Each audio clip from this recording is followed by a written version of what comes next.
शायद आपको लगता हो ये बस एक प्रेम कथा है, लेकिन नहीं, ये वही सत्य है जो ब्रह्मांड पुराण और पद्म पुराण में दर्ज है। मैं हूं तारा, देवगुरु बृहस्पति की पत्नी, और वो थे चंद्रदेव, चांद के स्वामी। हमारे एक पल के इश्क ने देवताओं और असुरों में युद्ध छेड़ दिया। ये कहानी रामायण या महाभारत की नहीं, ये उस प्रेम की है जिसने ब्रह्मांड के नियम तोड़ दिए और जिसे सुनाने की हिम्मत आज तक किसी ने नहीं की। मैं कौन हूं? क्या मैं एक रानी हूं, एक देवी, या सिर्फ एक भूली हुई कहानी? लोग मुझे तारा कहते हैं, आसमान वाला तारा नहीं, वो तारा जिसकी एक भूल ने देवताओं और असुरों में युद्ध छेड़ दिया था, जिसके एक सच ने चांद को हमेशा के लिए दागदार कर दिया। आज सदियां बीत गई हैं, कहानियां लिखने वालों ने अपनी अपनी स्याही से मेरा सच लिखा है। किसी ने मुझे कुलटा कहा, किसी ने विद्रोही, पर किसी ने ये नहीं पूछा कि उस रात जब मैंने पहली बार उन्हें देखा था तो मेरे दिल ने क्या महसूस किया था। आज मैं वो राज खोल रही हूं, वो नहीं जो ग्रंथों में लिखा है, बल्कि वो जो मेरी आत्मा पर लिखा है। ये एक रानी की कहानी नहीं है, ये एक औरत के दिल की खामोश सिसकी है जो आज ब्रह्मांड सुनेगा। मेरा विवाह देवगुरु बृहस्पति से हुआ था, ब्रह्मांड के सबसे ज्ञानी, सबसे सम्मानित पुरुष। उनका महल सोने का था, पर उसकी दीवारें बर्फ की तरह ठंडी थीं। हर चीज नियम से चलती थी। सूर्य का उगना, यज्ञ का हवन, मंत्रों का जाप और मेरा सांस लेना, सब कुछ एक विधान था। मैं देवगुरु की पत्नी थी, मेरा सम्मान था, मेरा पद था, पर मेरा अस्तित्व कहाँ था? मैं सोने के आभूषण पहनती थी, पर वो पेड़ियों जैसे लगते थे। मेरे पैरों की पायल बजती थी तो ऐसा लगता था जैसे मेरी रूह की कज़ैद का शोर हो। बृहस्पति ज्ञान की बातें करते थे, आत्मा, परमात्मा, ब्रह्मांड के रहस्य। वो सितारों की चाल समझते थे, पर मेरे दिल की धड़कन की आवाज उन तक कभी नहीं पहुंची। हमारा रिश्ता सम्मान का था, प्रेम का नहीं। वो एक यज्ञ था जिसमें भावना की कोई आहुति नहीं थी। दिन गुजरते थे यज्ञ के धुएं में, रातें गुजरती थीं ठंडे संगमरमर के फर्श पर चांदनी को देखते हुए। वो चांदनी वही मेरा अकेला सहारा थी। मैं घंटों उसे देखती रहती थी, जैसे वो कोई दूर का दोस्त हो जो खामोशी से मेरी कहानी सुन रहा हो। और फिर एक रात वो दोस्त मेरे सामने आ खड़ा हुआ। स्वर्ग में एक उत्सव था, सभी देवता आए थे, महफिल सजी थी, अप्सराएं नाच रही थीं, गंधर्व गा रहे थे। मैं हमेशा की तरह एक मूर्ति की तरह अपने सिंहासन पर बैठी थी, मुस्कुराती हुई, पर अंदर से खाली। तभी मेरी नजर उन पर पड़ी। चंद्रदेव, चांद के देवता। मैंने उन्हें पहले भी देखा था, पर उस रात बात ही कुछ और थी। शायद हवा में कोई जादू था, या शायद मेरे सब्र का बांध टूट चुका था। उन्होंने सोने के वस्त्र पहने थे, पर उनकी चमक उनके चेहरे के नूर के आगे फीकी थी। उनकी आंखें, हे महादेव, उनकी आंखें, उनमें ब्रह्मांड का सारा नशा था। हमारी नजरें मिली, बस एक पल के लिए, लेकिन उस एक पल में सदियां गुजर गई। उस एक पल में मैंने वो सब कुछ महसूस कर लिया जो मैंने अपनी पूरी जिंदगी में नहीं किया था। उन्होंने मुझे देखा, मुझे, तारा को, देवगुरु की पत्नी को नहीं, बस तारा को, एक औरत को जिसकी आंखों में एक प्यासा समंदर था। उस एक नजर ने नियम तोड़ दिए, धर्म तोड़ दिया, ब्रह्मांड का संतुलन तोड़ दिया। और मुझे उस टूटन से इश्क हो गया। उस रात के बाद सब कुछ बदल गया। अब मुझे यज्ञ का धुआं नहीं, रातों का इंतजार रहता था। अब मुझे मंत्रों का जाप नहीं, हवा की सरसराहट में उनका नाम सुनाई देता था। चंद्र, हम छिप छिप कर मिलने लगे, कभी सरोवर के किनारे जहां पानी में चांद का अक्स कांपता था, कभी महल के उस बगीचे में जहां रात की रानी की खुशबू हमारे राज को छिपा लेती थी। वो बृहस्पति की तरह ज्ञान की बातें नहीं करते थे, वो मेरी आंखों में देखते थे, मेरी खामोशी को सुनते थे। वो मेरे हाथों को पकड़ते थे तो ऐसा लगता था जैसे किसी ने मेरी आत्मा को छू लिया हो। एक रात उन्होंने मुझसे पूछा, तारा, तुम इतनी खामोश क्यों रहती हो? तुम्हारे अंदर तो पूरा ब्रह्मांड बोलने को बेताब है। मेरी आंखों में आंसू आ गए। सदियों में पहली बार किसी ने ये सवाल पूछा था। मैंने कांपती आवाज में कहा, जिस दुनिया में मुझे सुनने वाला कोई नहीं, वहां बोलकर क्या करूं? उन्होंने मेरे आंसू पोंछते हुए कहा, मैं सुनूंगा, मैं तुम्हारी हर अनकही बात सुनूंगा। उस रात चांदनी में नहाए हुए हमने सारे बंधन तोड़ दिए। वो सिर्फ एक पल का आवेग नहीं था, वो दो प्यासी आत्माओं का मिलन था। मैंने उनके सीने पर सर रखकर पहली बार महसूस किया कि घर कैसा होता है। वो मेरा धर्म नहीं थे, पर वो मेरा सच थे। वो मेरा सम्मान नहीं थे, पर वो मेरा प्यार थे। दुनिया की नजर में ये पाप था, अधर्म था, एक अक्षम्य अपराध, पर मेरी नजर में वो मेरी जिंदगी की इकलौती प्रार्थना थी जो कबूल हुई थी। पर राज हमेशा राज नहीं रहते। प्यार की खुशबू को आप कितनी भी दीवारों में कैद कर लो, वो हवा के साथ फैल ही जाती है। कानाफूसी शुरू हुई। देवलोक की हवाओं में मेरा और चंद्र का नाम एक साथ गूंजने लगा। दासियों की आंखों में अब सम्मान की जगह सवाल होते थे। दरबारियों की झुकी हुई नजरों में ताने होते थे। और फिर वो हुआ जिससे मैं सबसे ज्यादा डरती थी। मेरे अंदर एक जीवन ने सांस लेना शुरू कर दिया। एक ऐसा जीवन जो मेरे और चंद्र के प्रेम का प्रतीक था। एक ऐसा सबूत जिसे मैं दुनिया से नहीं छिपा सकती थी। मेरा डर अब सिर्फ मेरा नहीं रहा, वो मेरे गर्भ में पल रहे उस नन्हे से वजूद का भी था। मैं जानती थी तूफान आने वाला है, एक ऐसा तूफान जो पूरे देवलोक को हिलाकर रख देगा। और वो तूफान आया बृहस्पति के रूप में। उन्हें सब पता चल गया।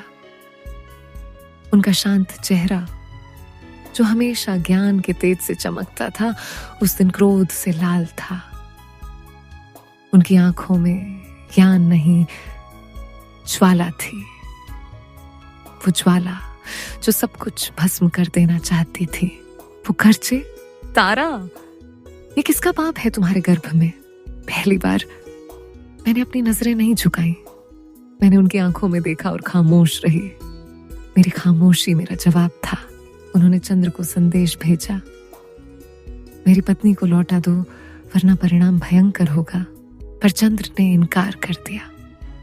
उन्होंने कहा, तारा, अब सिर्फ आपकी पत्नी नहीं है, वो मेरा प्रेम है और मैं अपने प्रेम को त्याग नहीं सकता।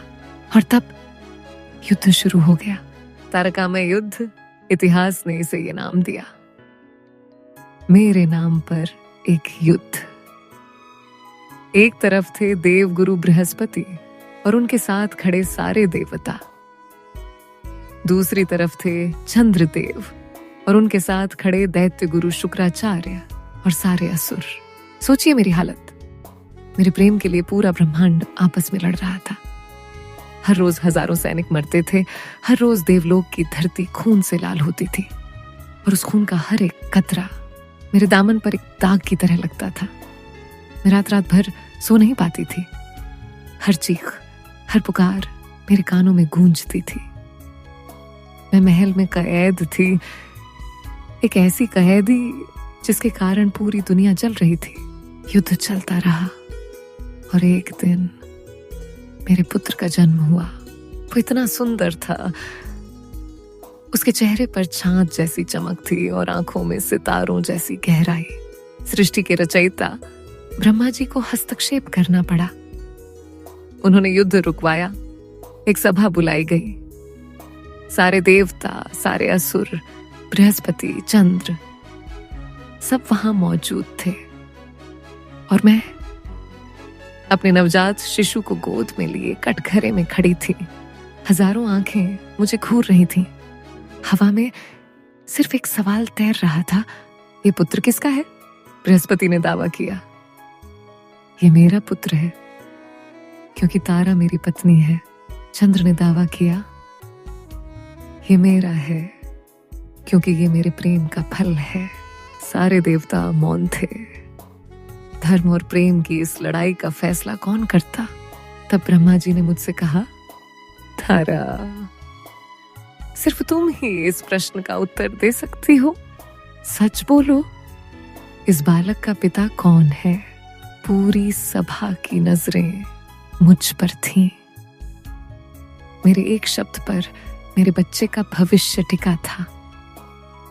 मेरे एक शब्द पर धर्म की जीत या हार टिकी थी। मैं चुप रही। तो मेरा बेटा बृहस्पति का कहलाएगा, उसे सम्मान मिलेगा, एक सुरक्षित भविष्य मिलेगा। पर मेरा प्यार, मेरा सच हमेशा के लिए दफन हो जाएगा। और अगर मैंने सच कहा, मैंने अपने बेटे के चेहरे को देखा। उसकी मासूम आंखें जैसे मुझसे कह रही थीं, माँ, मुझे एक झूठी पहचान नहीं, एक सच्चा वजूद देना। मैंने एक गहरी सांस ली, वो सांस जो मैंने सदियों से अपने अंदर रोक रखी थी। मैंने हजारों देवताओं और असुरों के सामने, अपने पति के सामने और उस पूरे ब्रह्मांड के सामने अपनी नजरें चंद्र पर टिका दी।